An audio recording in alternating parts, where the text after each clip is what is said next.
Hello, I'm playing with junk again. This time I have an IBM server, a Netfinity model 7000 M10.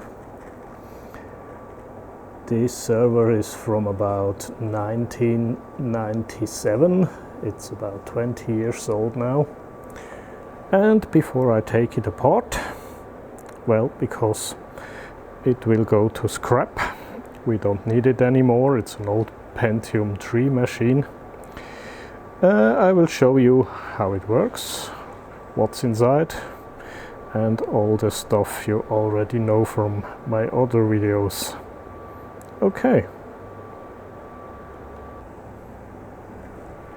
Don't take it apart. Turn it on first. And to turn it on, we have to push the power button.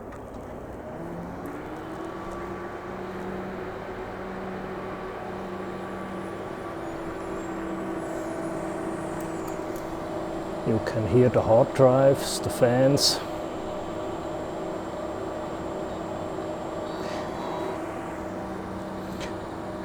There are even more hard drives down here.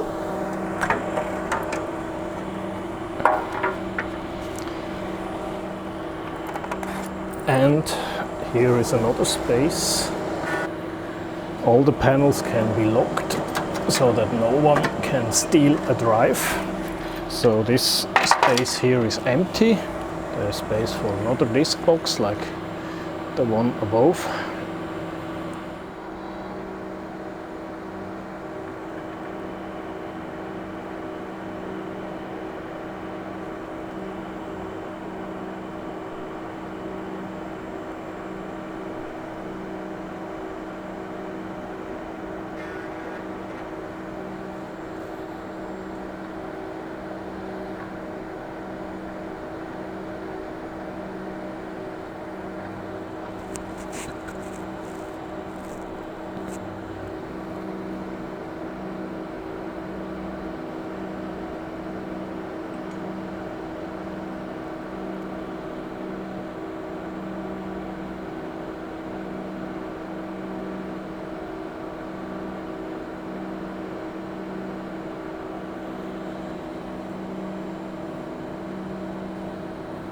(1998), as I said before, almost 20 years old and still working.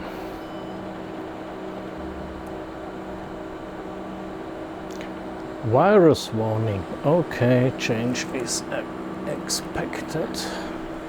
I don't know what change happened here. So the last time when this machine was booted was in 2005. So about 12 years ago. And the first thing I would expect is that the CMOS battery is empty. I have a couple of error messages here. So let's check that out. Windows 2000, yes. I set up this machine in 2005, so that was a fairly modern operating system in that time. And times have changed, of course.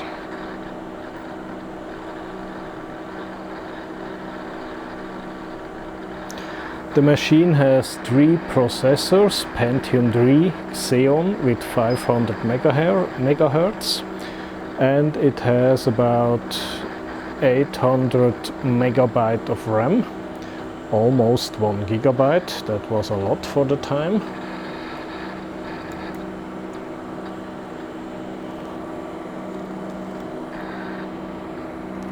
No password.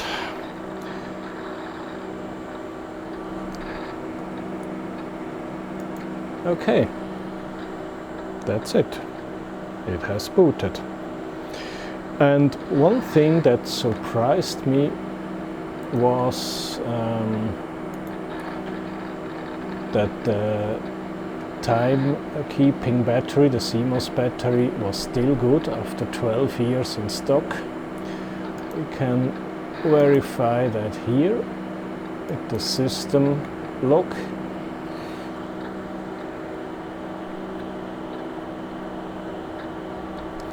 You can see the entries from today, 2017, and then a big jump going to 2005. That was the last time when this machine was powered up, or in this case it was powered down.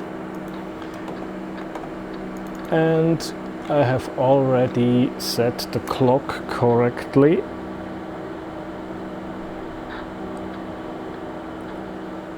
But after 12 years the date was still okay, and the time was about 4 hours off. It was, I think, 4 hours too slow. 4 hours in 12 years, I think that's not a bad clock at all. And by the way, the battery is also a good one. It kept the time, or at least the date, for 12 years.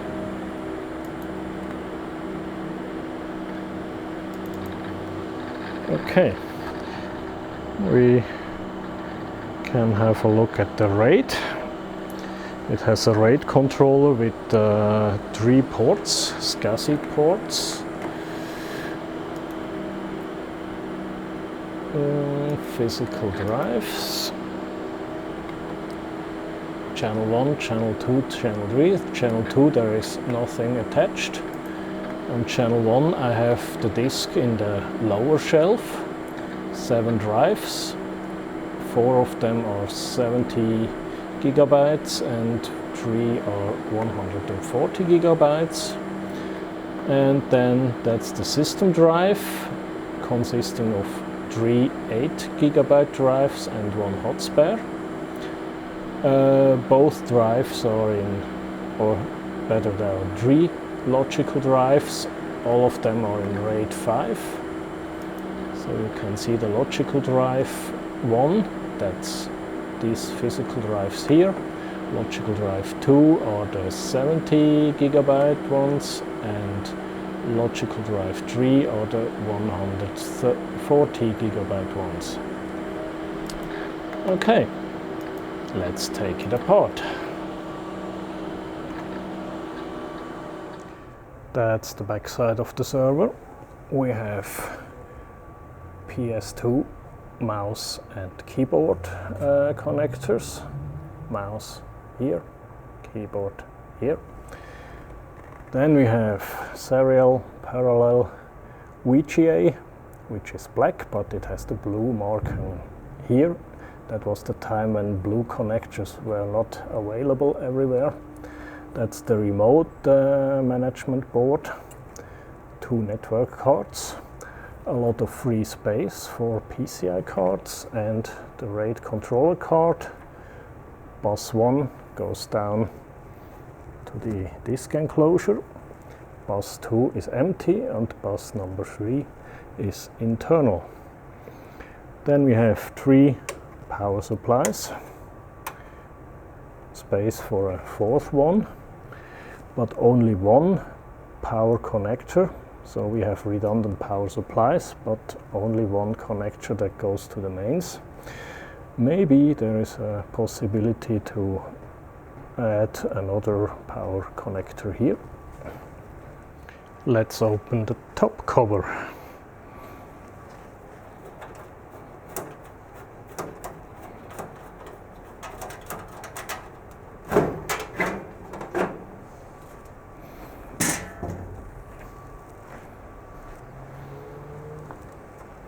That's the SCSI cable going to port number 3.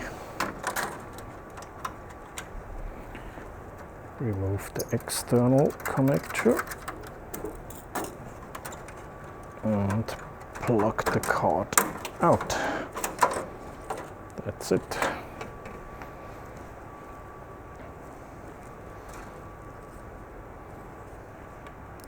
One channel, 2 channel, 3 channel, or another one, 1, 2, 3. That's the right numbering.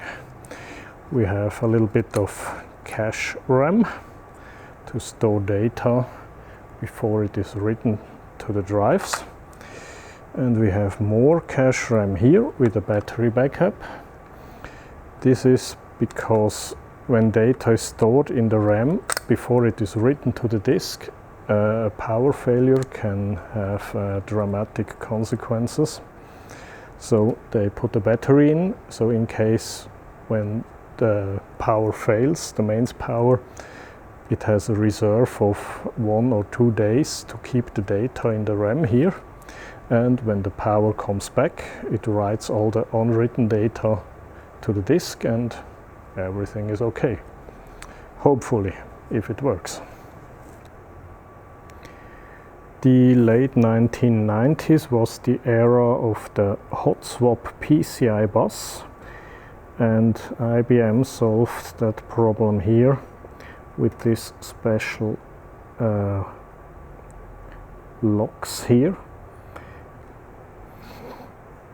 So if you lift that tab up to remove the card, it also activates a switch down here, so the operating system knows that you opened that slot.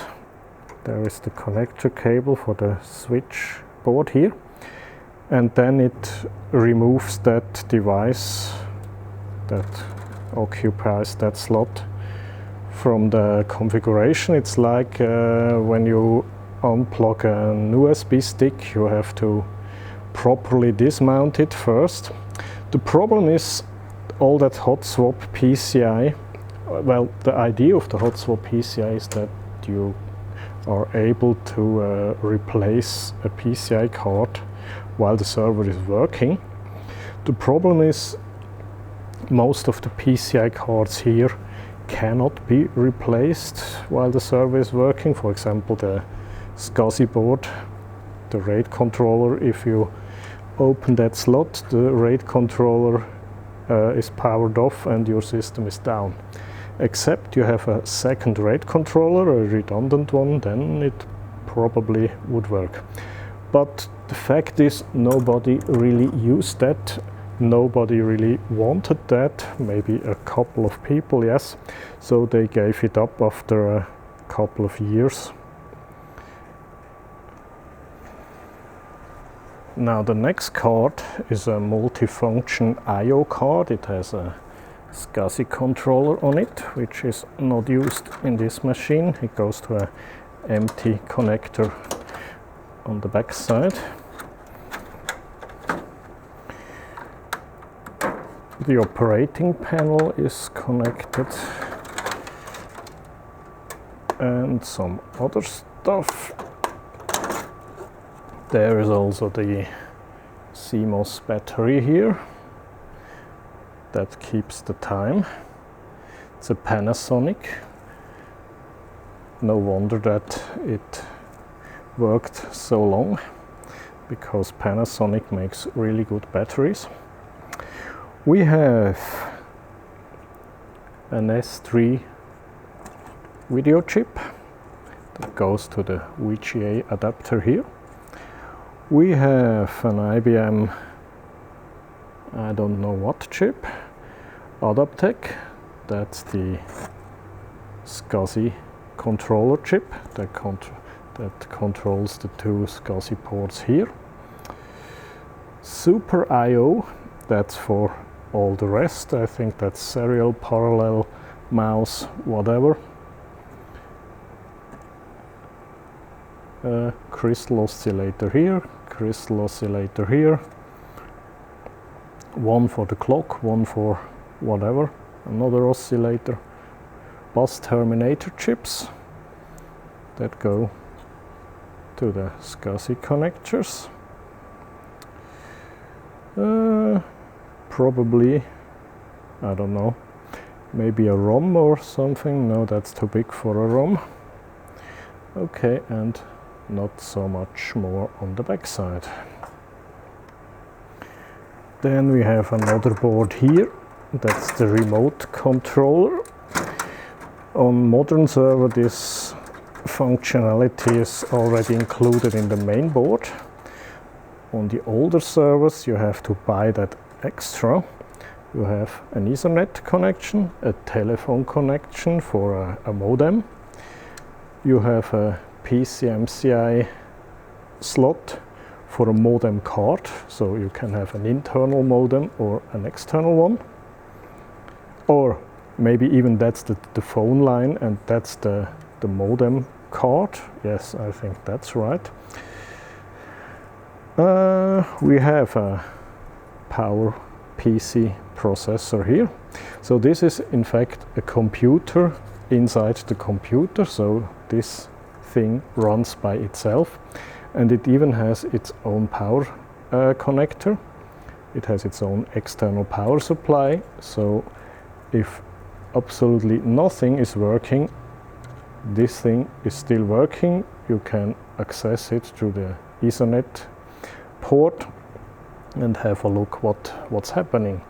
You can also switch the server on and off. That's also a reason for an external power supply. Well, that's probably a quite expensive card in the days. As I said, modern servers like the HP G5, 6, 7, 8 have this already on board. So it's part of the server today. In those days it was an option. Then there are two more cards, the two Ethernet cards. One just standard network card, and number two exactly the same. We also have a floppy disk drive and a CD-ROM. That's two more cables that go to the Super I/O chip. We have fans and another one here.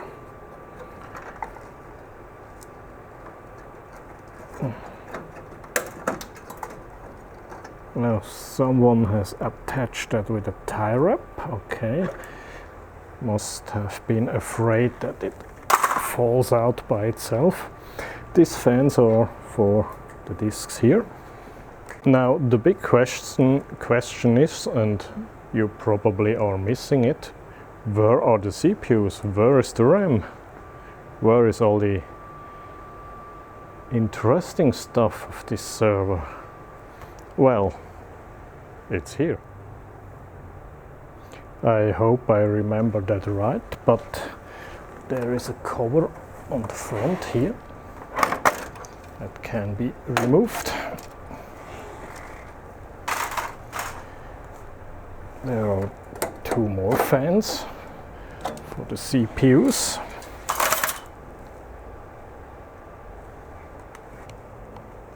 And that's where the CPUs are. 1, 2, 3, and space for a fourth one, but we only have 3 of them. RAM 800 megabytes, mega, not gigabytes. Let's open that door.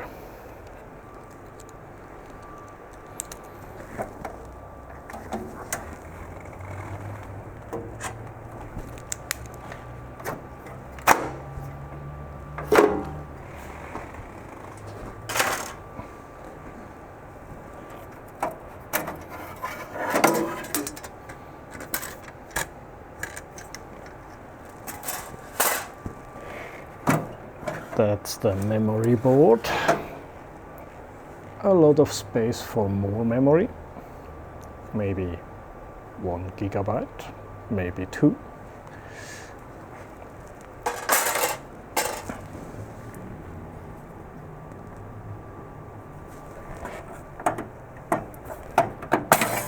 Well,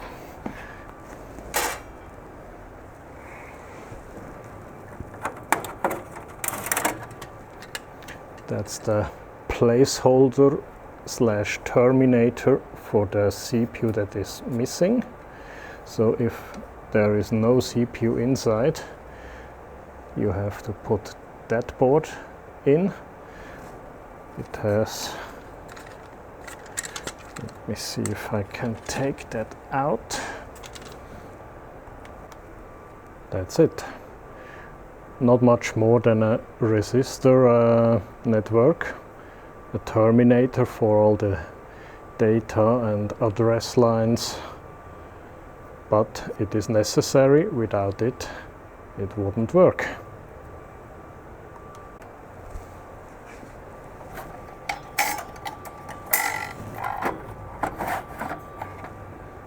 And that's the CPU. Intel Pentium-III Xeon, a monster processor with the slot socket and a massive heatsink that is directly screwed to the processor back. So let's see if we can open that to show you what's inside such a processor module. And if you take everything apart, it looks like this. We have the heatsink with a aluminium foil that is coated with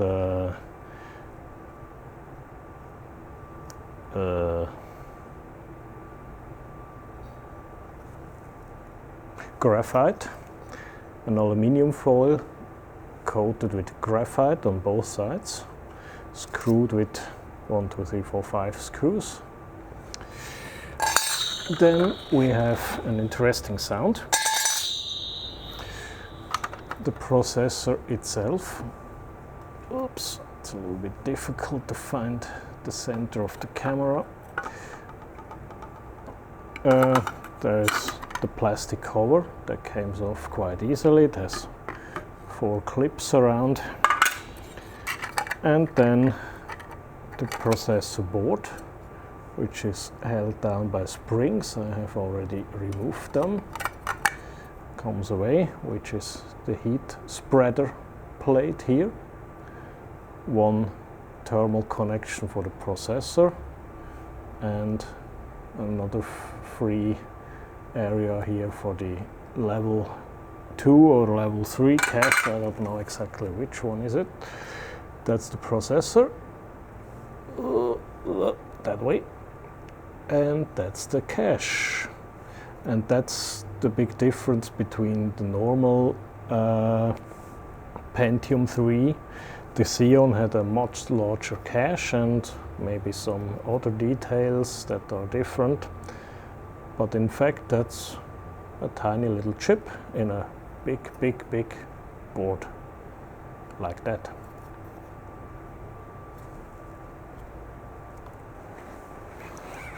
And that's the other 2 processors, with a grounding strip here that connects to the cover.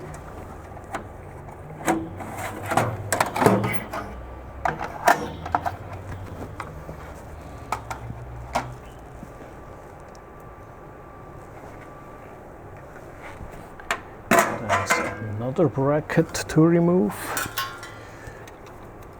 that holds down the DC-DC converters, the voltage regulator modules, VRM, a little bit something about part numbers.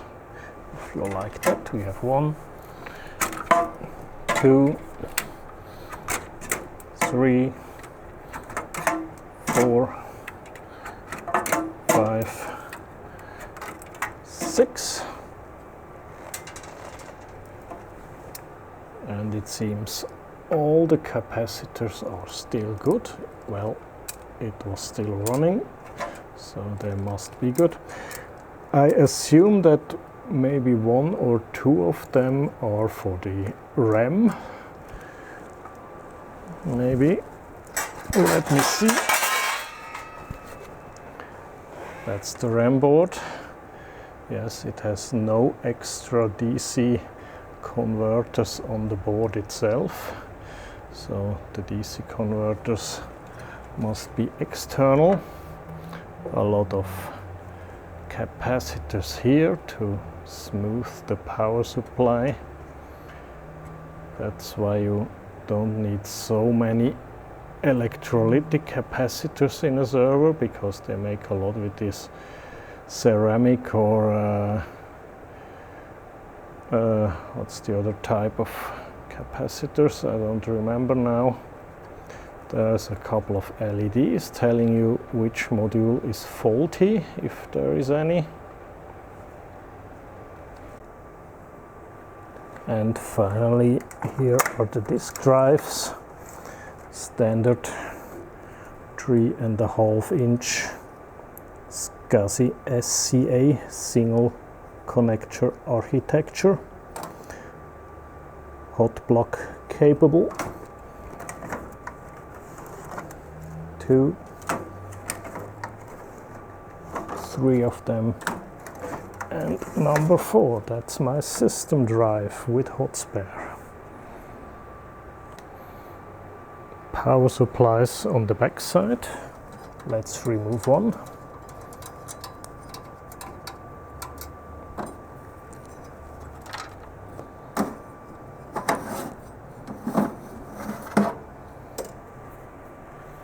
Fan, power connectors.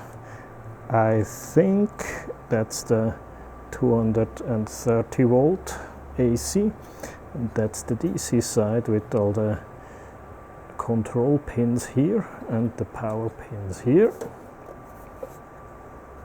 from Magnetec, made in Italy. Okay, let's have a look inside that. So that's the power supply. As I said, that's the AC input, filtering, rectifier, big input capacitor, transformer, output capacitors and the output, and the big chip here controlling everything. That's a little bit unusual to find a chip of this size, but hey, why not? Some optocouplers to interface the chip to the rest of the board. Maybe a standby power transformer or some sort of additional input filtering. Yeah, output power is 400 watts. So I think for a fully equipped machine we need 4 power supplies. One can probably fail, so we have n+1 redundancy. That means one can fail, but it needs 3 power supplies to work. Maybe with less processors you can also have less power supplies, like this one. It only has 3, so I think the minimum for working is 2 power supplies. One can go off, so you have a redundancy of n+1. Okay, I think that's about it. That's the machine, and now it goes the way every old machine goes sooner or later. Say goodbye to the IBM Netfinity 7000.